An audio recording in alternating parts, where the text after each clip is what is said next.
Thanks so much for checking out this message from Lifegate Church. We hope that God uses this message to encourage you and help you grow deeper in your faith. The good life. And, thank you. A good title for the beginning of the year, don't you think? The good life. What's your life going to look like this year? What are you aiming for? What's it going to be? And, during our lives, we can have all different kinds of thoughts about what our life is going to be like. My husband said his goal during university was always to have a red Porsche and a view of Sydney Harbour. That was his goal all the way through university. I'll talk to you about whether he got that later on, but that was one of his goals. That's what he wanted, and he was doing a marketing degree, and he was all set. That's what he was going to have. For me, I can always remember walking to school with my best friend at around age 12 or 13 saying, I'm going to make a discovery. I want to discover something that's going to make a difference in the world, like a cure for cancer, or I thought it was going to be something scientific. I was like, that's what I want to do with my life. I want to make some big discovery that's going to help the world. And I didn't know God at that time, but I really remember that. And I'm going to talk more about what God did with that later on. And what about you? What are your dreams? Have you had dreams? Can you remember ones from as a child? Have they changed? What's the good life look like for you? Is it like a beautiful country valley like that, or travelling with a camera? What does the good life look like for you? Well, Jesus had something to say about the good life. And he had something to say about it in quite a few places, but we're going to look at John chapter 10 this morning. Oh, sorry, I knew I forgot something. I was just going to recap about areas that maybe your dreams or goals have revolved around. Maybe your goals are revolved around family, and which I had that as well as making a discovery that changed the world. I always wanted kids, like I was very much committed to having that. And so that was part of my goals, and maybe your goals are all about your family. Maybe they're about your career or your profession. There's one in there that looks a lot like Stu the chef, I think. And so maybe it's got something to do with that, heading out to Hay to teach, who knows. And maybe it's all about where you live, the kind of house that you aspire to owning and having. Maybe that's part of your dreams and goals about the good life. Well, what does Jesus say? So, I love the Passion Translation for quite a few things, and I love this passage in the Passion Translation. So, John chapter 10, 7-10. So Jesus went over it again. I speak to you eternal truth. I am the gate for the flock. All those who broke in before me are thieves who came to steal, but the sheep never listened to them. I am the gateway. To enter through me is to experience life, freedom, and satisfaction. A thief has only one thing in mind. He wants to steal, slaughter, and destroy, but I have come to give you everything in abundance, more than you expect, life in its fullness until you overflow. I am the good shepherd who lays down my life as a sacrifice for the sheep. And in more familiar translations, so in the New Living Translation, it comes, I've come to give you a rich and satisfying life. The NIV says, I have come to give you life and have it to the full. That's one that, I don't know about you, but that version is one that we hear a lot. I've come and did you ever wonder what life to the full actually was meant? Like, full of what? I always wondered that.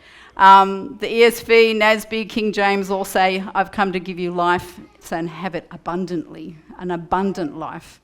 And I've always struggled a little bit because in our world, abundance has a lot to do with things and money and like very physical things. But I don't actually know that Jesus is talking about that I've come to give you riches in that sense. Again, the Passion says, but I have come to give you everything in abundance, more than you expect, life in its fullness until you overflow. And what actually got me started down this track was some study that I was doing this year. And don't you love it when you're doing academic study and they're touting things like, ta-da, ta-da, this is what we've found. And you're like, yeah, but that's been in the Bible for thousands of years, and you're just catching up and equating it. And so secular psychology is really branching into all things positive, so positive psychology, and looking at it more to do with our strengths rather than our weaknesses and all those kinds of things. And they've been saying a lot lately about what the good life or the happy life looks like. So here's Mr. Happy on the beach. Yeah, so I know I've got quite a few of you whose happy places on the beach, and Mr. Happy's looking like he's enjoying life. Well, there's a psychologist called Martin Seligman, and he has defined the good life as a combination of these things. The first is the pleasant life. We're going to unpack these in a minute. The engaged life and the meaningful life. And that he would say that the happy life or the good life is about having all of those things in place. So what's the pleasant life? You can probably guess what the pleasant life is. The pleasant life is all about pleasure and having as many pleasures as possible. So that can be all kinds of things, can't it? But often it's very tangible things like food or good relationships or money or your leisure pursuits or holidays or all those kinds of things come under that, the pleasant life. The problem with a lot of things under the pleasant life is that they habituate. So in other words, you need more of that or whatever. So for example, I don't know, can you ever remember the first time you tasted a particular dish? So I happen to really like the poached chicken salad at the Shed at Westfield, Liverpool.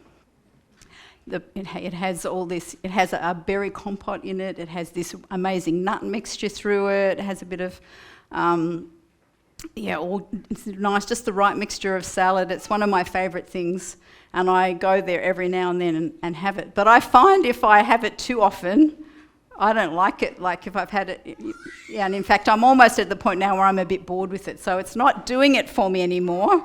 So I'm going to have to find somewhere else with a better salad or a different salad to that one, because it was fantastic the first time I had it, but not quite as good the second and the third.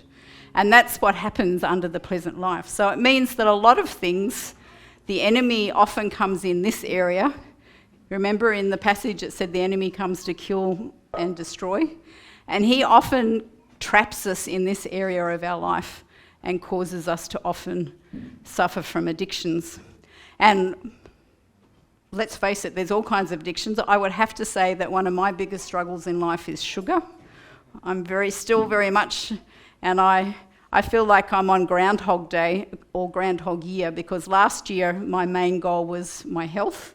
And I did really well for the first 6 months until lockdown came along. I started to detox from sugar, I was losing weight, I was doing lots of exercise, my main exercise being swimming, and then lockdown came, couldn't swim anymore.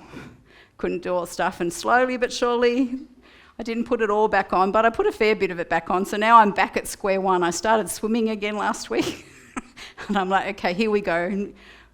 Same goal as last year, because last year just kind of like disappeared, didn't it? It's like it didn't exist.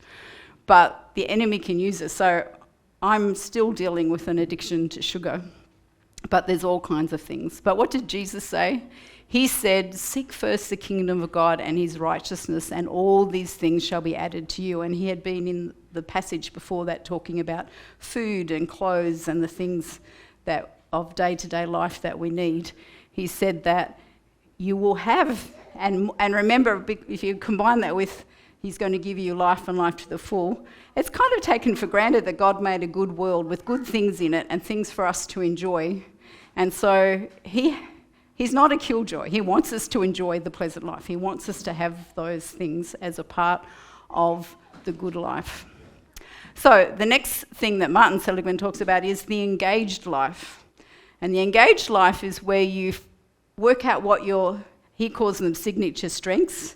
The Bible also talks about them being your gifts, your talents, gifts that God gives you, talents that he's innately given you by who you are and the experiences you had.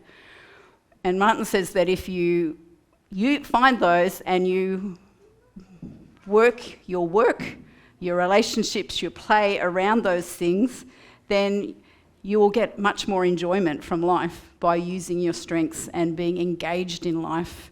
And he also talks about, in this area you achieve something called flow. So do you know when you've been doing something and you suddenly go, 2 hours has gone. I didn't realise I was doing this for 2 hours. And some of you might be lucky enough to have a job where 2 hours goes past and you go, good. Or it might be a hobby you have, or it just might be spending time with, your favourite person, and the hours disappear because you're having a good time.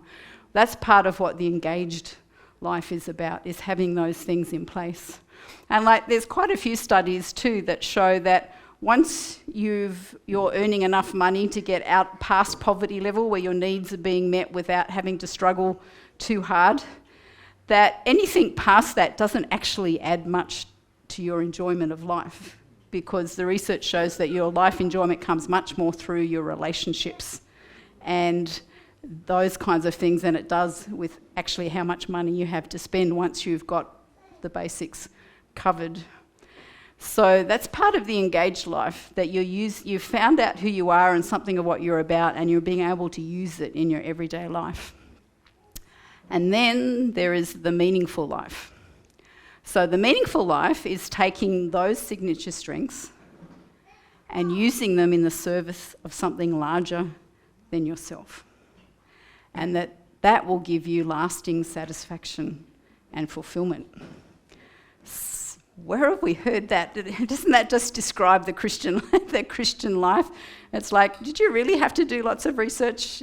That's been sitting there since the beginning of time. Love the Lord your God with all your heart, soul, mind and strength, and love your neighbour as yourself, outside of yourself. The whole servant heart of Jesus. Jesus has always been about the others. He gave up his life for us. He calls us to give our life up. And there is satisfaction and fulfillment in serving something larger than yourself. And when we're Christians, we're serving the largest thing possible, God. There's nothing larger than God. And so as we serve him and use our strengths and the things that he's given us in the service of God, that's where satisfaction and fulfillment come. So, but doesn't it kind of help you to know that, secular psychology is ticked all the boxes and said, yeah, the Bible's actually right.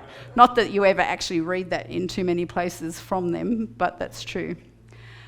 Because Jesus says, I am the gateway, and to enter through me is to experience life, freedom, and satisfaction. Jesus is the gateway. We're called Lifegate because we believe he's the gateway to life. We say to live in freedom and to live with purpose. And that's what this is all about. And it's what our church is all about, is we want to help people, help you to know what it means to live with freedom and have purpose. And through purpose and those things, then we're going to find fullness of life and satisfaction. So, what about my husband, Craig?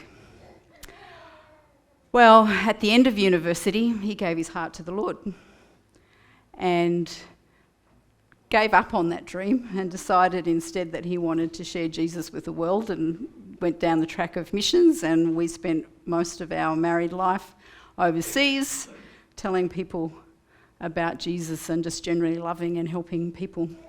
And we were on our way, I can't remember which, because we were in airports a lot, and I can't remember which time it was that we were leaving Australia going back to wherever, but he was just kind of perusing around the place, and he suddenly saw a Porsche sitting in one of the windows in the airport. This is the closest thing I could get to a Porsche. I don't think it technically is, but anyway, red sports car, and he saw a Porsche, and God said, go and buy it. So he went and bought it, and he said, see, you always wanted a red Porsche, now you've got one. And he was like, yeah, sure. And right in the newsagent, there were postcards. So he bought a postcard of Sydney Harbour. postcards aren't so common anymore, so I had trouble finding it, so I just printed a picture out, because occasionally when he lost his postcard, he'd print a picture. But he used to keep in his office somewhere a Porsche sitting in front of a view of Sydney Harbour, and God was like, see, you can have that. It's just in a different way than you imagined. But it reminded him that this dream was actually nothing in compared to what he actually got to do with his life. That the satisfaction and joy that he had from that was way, way more. And maybe you've done that. It's the same for me. So I thought my great discovery was going to be in the world of science or somewhere along those lines. But do you know what? The biggest discovery I made was Jesus. Jesus changes the world way more than science or a cure for anything, because Jesus is the cure for all diseases. In heaven, we are going to be free of all of them. We all will have full healing and resolution from all of that stuff. And he gave me a message and something that changes the world. And so it's been my privilege and joy to be able to take that message lots of places and get to speak it to lots of people. And so maybe the dreams he's given you might look a bit different to what you first thought when you were younger, or maybe that God's changed your heart. But if you look at it, those dreams, I believe that he gives us even before we know him sometimes, are seeds for things that he wants to do in our lives. And I kind of look around this room and see people that I know that are doing amazing things with their lives. And I see Rachel as a social worker touching people's lives. I see Mark over here in his work, but also in his passion for mission and what he's doing. Jonathan heading out to Hay. Can't wait to hear about your experiences from that. Lisa working with the young people.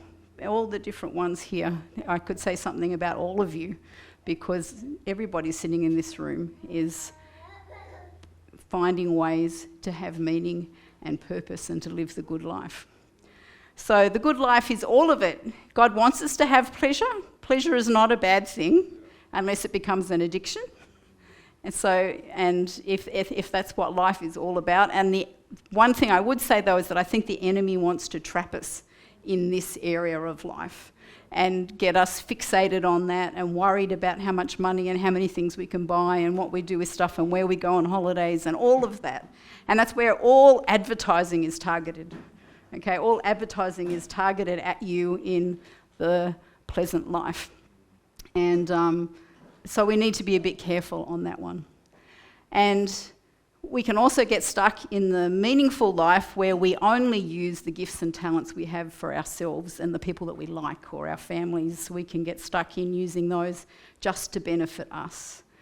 But that's not what God wants. He wants us to move and get our joy and satisfaction from being involved in something bigger than ourselves, the meaningful life, using the gifts and the strengths that he's given us to serve others, to serve him. So, are you experiencing life to the full, abundant and overflowing? And can I say that some of that is perspective too? If we get trapped in the pleasant life, then life is only as good as the next, nice meal we had, or the next beach we got to go to, or whatever it is. So it becomes very much a feeling, emotional thing. Whereas joy is more linked to satisfaction and fulfillment. And I believe that's the kind of life that Jesus wants us to have. So So are there things you need to do to surrender, to learn, to have this kind of life? So maybe he's been challenging you in some area. So the whole time I was preparing this message, for me it was all about the sugar addiction that I know I've got to deal with this year. Because I'm privileged enough to be living well in the other areas. I just love that nearly all the things I get to do are to serve people and to serve the church and to serve others. So, the meaningful life gives me so much satisfaction. And I'm looking around this room, and I think you all here know and love Jesus, but you have to enter through the gate. So Jesus is the gate for the sheep. The sheep are us, okay? I don't know about you. Some people don't like being thought of as sheep, but they are cute and cuddly. So if not a bit stubborn and stupid, but we are the sheep. And Jesus says that when you enter the gateway, then you will have life to the full, life abundantly, satisfaction, freedom. And so I challenge you today that if you don't think you've actually given your heart to Jesus, you haven't actually walked through that gateway, then please talk to a leader today. Talk to somebody and make sure that you have that been through that gate so that you can have all the things that we've talked about today.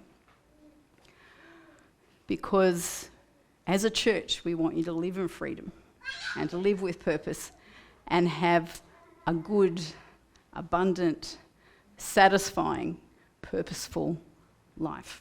Let me pray. Father, thank you so much that you sent Jesus to provide a gateway into eternity, a gateway into your family, a gateway into relationship with you. Thank you for sending Jesus to open that gate. And I pray, Lord, for everyone here that you would help us to walk through that gate day in, day out, moment by moment, that we would choose to follow Jesus. And thank you that you promise that as we follow you, as we walk through that gate, that you will give us life exceedingly more and abundant than we can even imagine.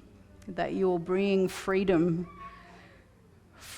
you will bring purpose, you will bring satisfaction, and that we will have the joy and the privilege of seeing things happen outside of ourselves in the community, in the world around us.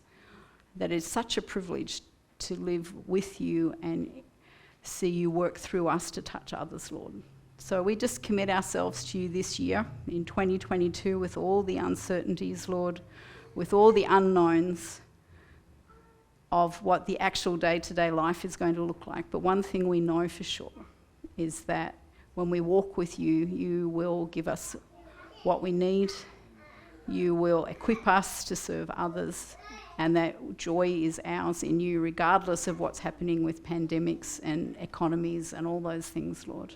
You are above them all. You do not change. And so we just, again, submit ourselves to your purposes and your will, Lord. Thank you that we are in your hands, your loving, gracious, kind hands, Lord. So we commit ourselves to be your hands and feet this year. In Jesus' name. Thanks so much for checking out this message. Lifegate Church has people meeting in person and online in many different locations, and we'd love to help you get connected.